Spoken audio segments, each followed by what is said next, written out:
Test, test, test. Hi there, somebody was asking me about how to put perspective in their drawings and paintings.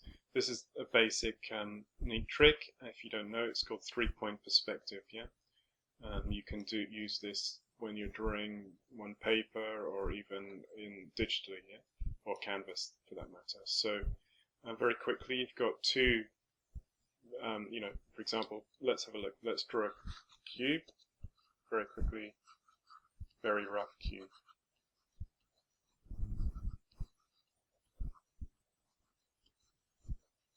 Right, so here we're looking from the cube above. So in life, everything has 3 points, vanishing points.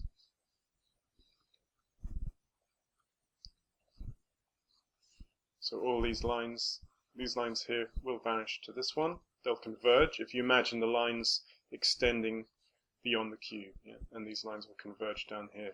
So this is what's called a bird's eye view. So we have on the bottom is called the nadir. So anything else in this drawing will have lines that will, converge to all the vanishing points again. And it helps to shade it to give it volume. So that's looking from it above. Very quickly, looking at it from below. So we've got basically, imagine a building here.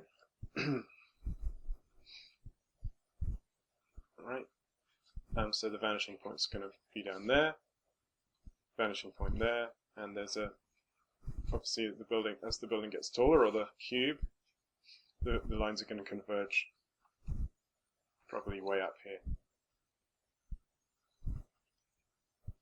Probably actually further than that, way up. So all the lines meet at a point, yeah, and you've got your horizon here. Shade that a bit to give it volume, and as I say, any other shapes will, in this composition, will, go with the vanishing points if you want to make it look 3D. Yeah. So this one with the vanishing point above, it's called the zenith.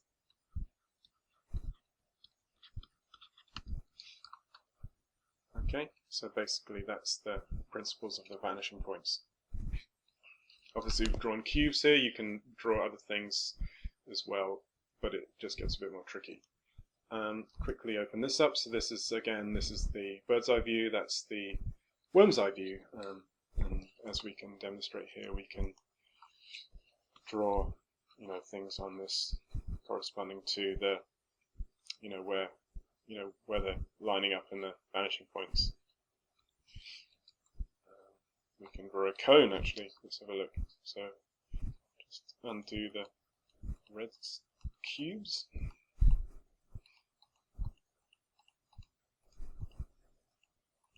Yeah, I should use some arrows. So a cone. Do it freehand. So oops.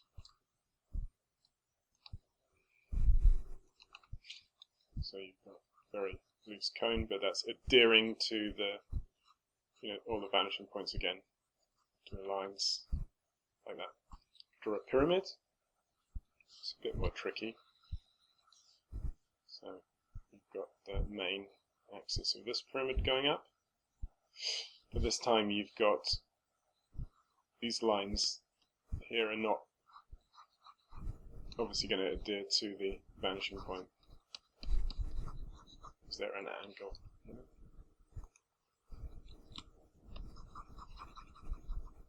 But then again, if we have a cube down here, again it's going to go to the vanishing point.